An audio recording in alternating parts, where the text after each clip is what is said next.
यात्राएं तो आपने कई की होंगी, पर इस वीडियो में हम बात करेंगे एक ऐसी यात्रा की जो आपके जीवन की अस्मरणीय यात्रा होगी। यह यात्रा है दिल्ली से लंदन बाय रोड।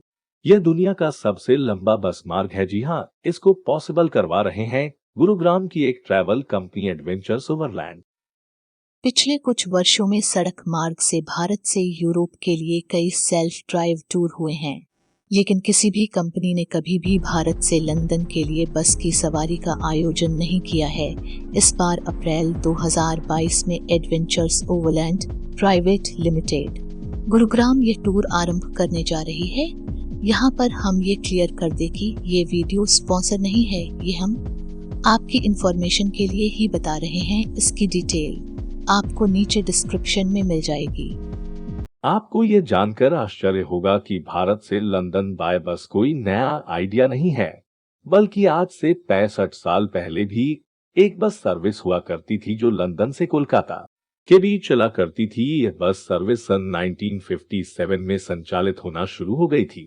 बस का नाम इंडिया मैन रखा गया था। ये बस सन 1948 मॉडल की एक इसी रीगल 3 थी। इस बस का संचालन गेल्रो फिशर कर रहे थे। वही इस बस का पहला ट्रिप ड्राइव करके लाए थे। यह ट्रिप 15 अप्रैल 1957 को लंदन के विक्टोरिया कोच स्टेशन से आरंभ हुआ और कलकत्ता 5 जून को पहुंची। इस बस में 20 यात्री सवार थे, जिनमें से 7 लोगों ने रिटर्न जर्नी भी बुक करवाई हुई थी। यह टूर पूरे विश्व में प्रसिद्ध हुआ।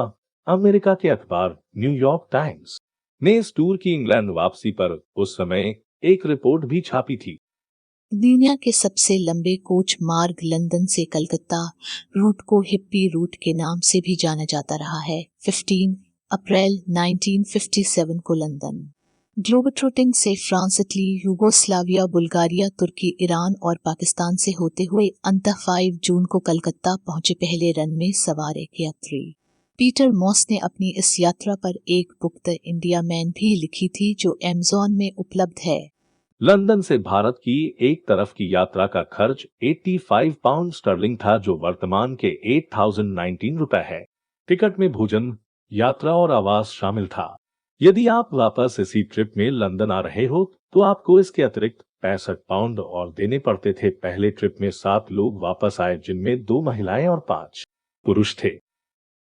कुछ वर्षों के बाद बस का एक्सीडेंट हो गया और वह अनुपयोगी हो गई। बाद में इस बस को एक ब्रिटिश यात्री एंडी स्टीवर्ट ने खरीद लिया। उन्होंने इसे डबल डेकर मोबाइल होम के रूप में फिर से बनाया, जिसने बस की अगली अवतार की शुरुआत को चिह्नित किया। डबल डेकर बस का नाम बदलकर अल्बर्ट कर दिया गया और 8 अक्टूबर 1968 को सिडनी से लंदन तक भारत के रास्ते यात्रा की गई। बस को लंदन पहुंचने में लगभग 132 दिन लगे। अल्बर्ट टूर्स इंग्लैंड और ऑस्ट्रेलिया में स्थित एक कंपनी थी और यह लंदन और लंदन कलकत्ता सिडनी मार्गों पर संचालित होती थी। बस ईरान के रास्ते भारत पहुंची और फिर बर्मा, थाईलैंड और मलेशिया के रास्ते सिंगापुर गई।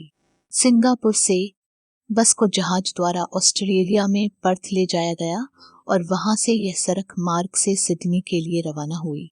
लंदन से कलकत्ता तक इस सेवा का शुल्क 145 था। सेवा में पहले की तरह सभी आधुनिक सुविधाएं थीं। ईरान में समस्याओं और पाकिस्तान और भारत के बीच तनाव बढ़ने के कारण 1976 में बस सेवा बंद कर दी गई थी। ये बताया गया है कि सेवा स्थायी रूप से समाप्त होने से पहले अल्बर्ट टूर्स ने कोलकाता से लंदन और फिर लंदन से सिडनी के बीच लगभग 15 यात्राएं पूरी की। आइए अब बात करते हैं वर्तमान बस सर्विस की। यह एडवेंचर्स ओवरलैंड अपनी खुद की ड्रीम बस लॉन्च करने के लिए पूरी तरह तैयार है, जो उस जीवंत युग को फिर से बनाएगी, लेकिन बेहद आराम और विलासिता के साथ।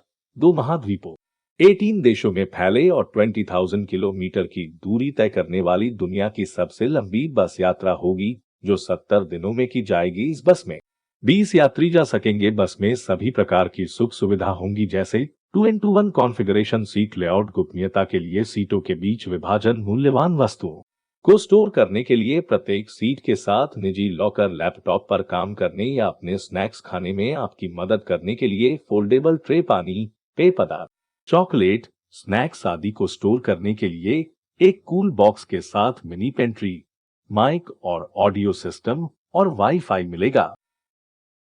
ये बस दिल्ली से वाया इम्फाल म्यांमार पहुंचेगी और इसके बाद थाईलैंड, लाओस, चीन, किर्गिस्तान, उज्बेकिस्तान, कजाकिस्तान, रूस, लत्विया, लिथुआनिया, पोलैंड, चेक गणराज्य, जर्मनी, नीदरलैंड, बेल्जियम, फ्रांस के बाद लंदन पहुंचेगी। इस पूरे ट्रिप को 4 चरणों में बांटा गया है। इस पूरे ट्रिप का कुल खर्च प्रति व्यक्ति 20 से 22 लाख रुपए आएगा। इस पैकेज में टिकट, वीजा और अलग अलग देशों में ठहरने की सुविधा सरीखी सभी जरूरी सुविधाएं मुहैया कराई जाएंगी।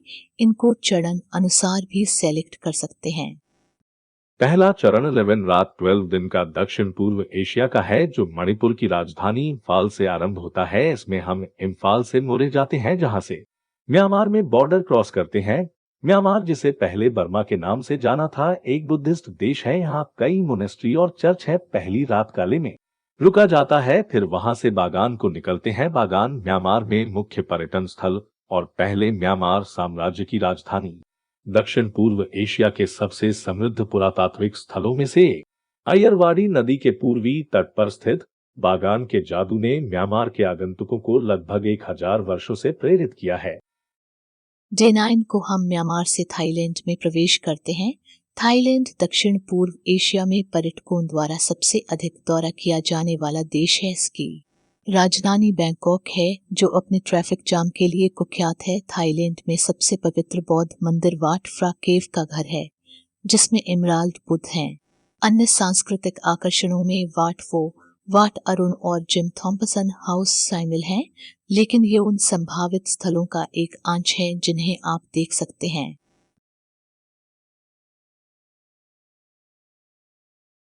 म्यांमार से लुआंग नमथा लाओस शहर में एक रात स्टे किया जाता है। यहाँ मेकांग नदी बहती है। लुआंग नमथा प्रांत की मुख्य सड़कें बोकेओ में होएक्सै को लुआंग नमथा शहर और ओडुमक्सै को बोटेन से जोड़ती है। बोटेन चीन, मोहन के साथ एक महत्वपूर्ण सीमा पार है।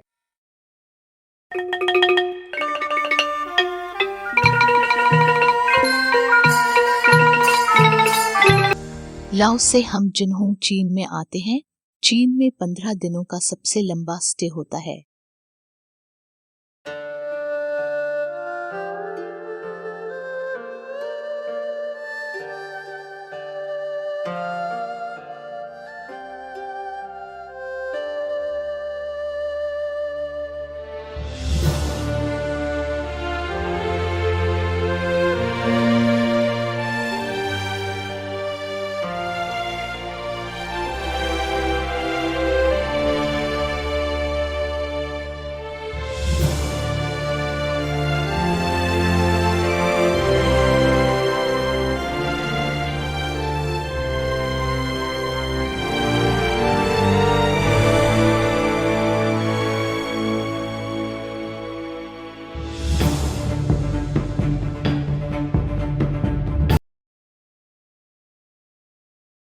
किर्गिस्तान मध्य एशिया में एक पहाड़ी भूमि से घिरा देश है। इसकी राजधानी और सबसे बड़ा शहर बिश्केक है। दूसरा शहर ओश का प्राचीन शहर है, जो उज्बेकिस्तान के साथ सीमा के पास फरगना घाटी में स्थित है। प्रमुख नदी कारा दरिया है, जो पश्चिम में फरगना घाटी से उज्बेकिस्तान में बहती है। किर्गिस्तान से हम उज्बेकिस्तान में प्रवेश करते हैं। ये एक लैंडलॉक देश है। सिल्क रोड के बीच में होने के कारण देश का एक समृद्ध इतिहास है और इसमें सोवियत काल की कई वास्तुकलाएं हैं।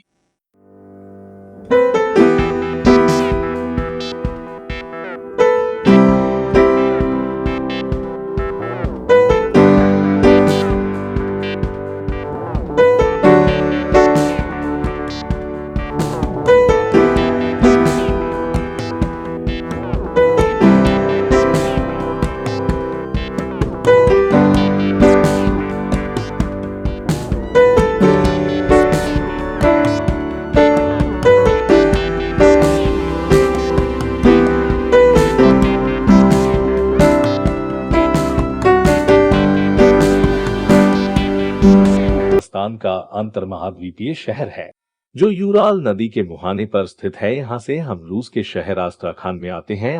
आस्ट्राखान वोल्गा नदी के डेल्टा क्षेत्र में स्थित है। आस्ट्राखान अपनी सांस्कृतिक परंपराओं के लिए प्रसिद्ध है। जो सुदूर अतीत से संबंधित है। यहाँ 2 दिन रुकते हैं, फिर यहाँ से वोल्गाग्राद और मॉस्को जाते हैं।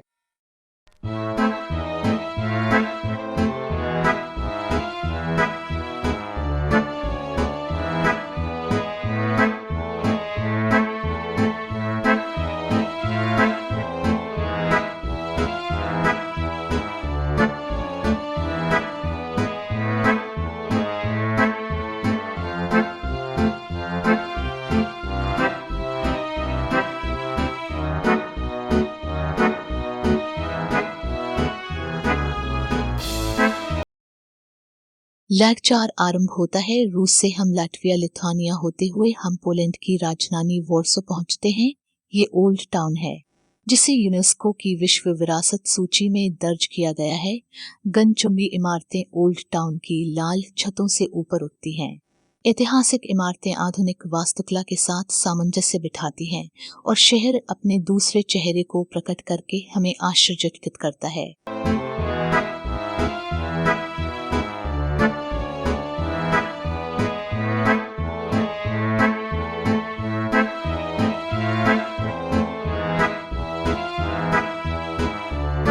दो दिन पोलैंड में बिताने के बाद हम प्राग चेक गणराज्य में प्रवेश करते हैं। प्राग चेक गणराज्य की राजधानी और सबसे बड़ा शहर है। यह यूरोपीय संघ का 14वां सबसे बड़ा शहर है। शहर पारंपरिक रूप से यूरोप के सांस्कृतिक केंद्रों में से एक है, जहां कई सांस्कृतिक कार्यक्रम होते हैं। कुछ महत्वपूर्ण सांस्कृतिक संस्थानों में नेशन थिएटर और एस्टेट्स थिएटर शामिल हैं, जहां मोजार्ट, डॉन गियोवानी और ला क्लेमेंजा डी टिटो के कार्यक्रम हुए थे। प्राग से नीदरलैंड होते हुए जर्मनी के शहर फ्रैंकफर्ट पहुंचते हैं। यहाँ 2 दिन का स्टे होता है। फ्रैंकफर्ट जर्मनी का 5वां सबसे बड़ा शहर है। मेन नदी पर स्थित फ्रैंकफर्ट जर्मनी का आर्थिक और परिवहन केंद्र है और यूरोपीय महाद्वीप का सबसे बड़ा आर्थिक केंद्र है। Saint Bartholomew cathedral, saint Paul church, old opera house आदि प्रमुख दर्शनीय स्थान है। झील फ्रैंकफर्ट का मुख्य शॉपिंग स्ट्रीट है और जर्मनी का एक बहुत ही भीड़-भाड़ वाली जगह है।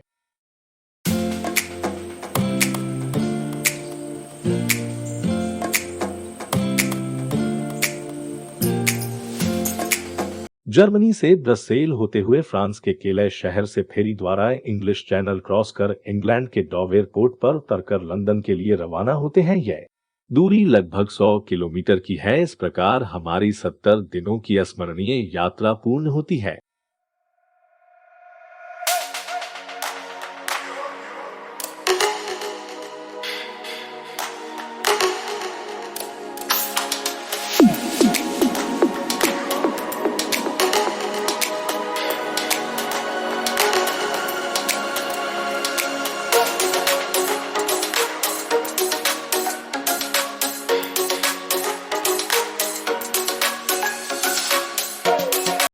इस वीडियो में बस इतना ही। आपको ये वीडियो कैसा लगा कमेंट अवश्य दें। प्लीज लाइक और सब्सक्राइब भी करें। Thanks for watching.